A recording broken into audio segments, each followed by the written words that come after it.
You sure know how to make the best of a confusing and hopeless situation, but boy, this place is quite the enigma, wouldn't you say? I would. And a little warning would have been nice. Before they threw us headfirst into this gladiatorial, prisony place with its perilous medley of twisted stage productions that shred the silky fabric which weaves together the fragile blanket of sanity that keeps us sane. But whatever. Either way, it's safe to say we're in quite a pickle jar here. We gotta rescue our friends and get back to Mr. Boat. BattleBlock Theater's the third full-release game from the Behemoth. Behemoth is one of those rare dev teams that regardless of what kind of game they make, you can still tell it's a Behemoth game.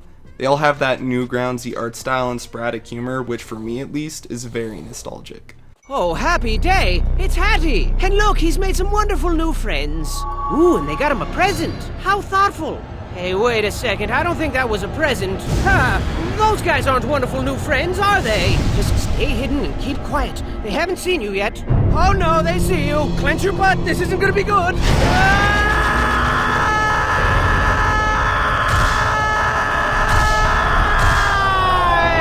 that wasn't good. That wasn't good at all.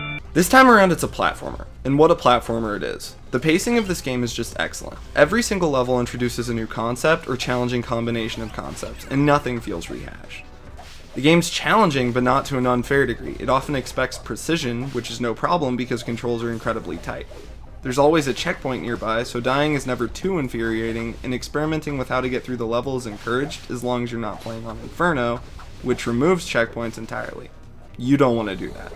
As you can see, there's also co-op, 2 players. It's actually meaningful too. Each level is reworked to force cooperation, which is a refreshing change from most games that simply plop another player or 3 into the fray. The difficulty of each level is kind of determined by you. Collecting 3 gems is required to open up the exit to each level. Some are easy to get, others very, very difficult. These gems are used to purchase new characters to play as. The change is only aesthetic though, so it's up to you if it's worth it. There's also a ball of yarn on each level. They're usually in a difficult to grab area, but collecting 5 of them allows you to purchase a weapon, which makes combat easier, can improve mobility, and are sometimes necessary to reach secret level entrances.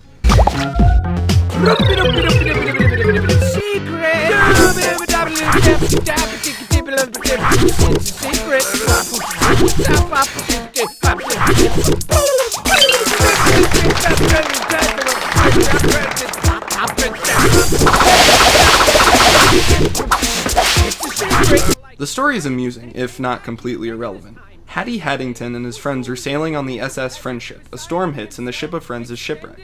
Cats put a hat on Hattie that forces him to cry and just kind of sit there, while they imprison you and the rest of your friends, making you perform through a series of platforming levels for the entertainment of the masses. It's up to you to save Hattie and the rest of your friends while finding a way to escape from the tyrannical paw of your cat overlords. While this story is very clearly an elaborate excuse for everything in the game, it's absolutely hilarious. Perham's hat sure is a mystery. It vexes me so. It truly does. But where did it come from? Well, children, some say the hat was blessed by a voodoo witch doctor, and then cursed by another voodoo witch doctor like 20 minutes later. Others claim Perham was adventuring through the treacherous caves of the Nightmare Princess when he found the hat perched atop a giant ruby. A ruby that naturally formed into the shape of a skull. A human skull.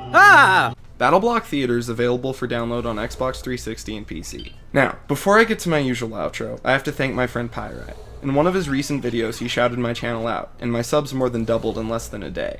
For those of you who came from his recommendation, thank you for giving my channel a chance. And for the rest of you, I encourage you to check his channel out. He makes mostly BioShock content, but he'll begin looking at other games soon too, with his new series looking for the next BioShock. His content's solid, so please give it a look. Links in the description. That said, if you have suggestions for any future videos, feel free to leave them in the comments below. If you want to find out about some other cool shows and games in the future, you can subscribe. This has been I Won't Use a Number, keep loving what you love, and I'll see you next week with Alien Hominin.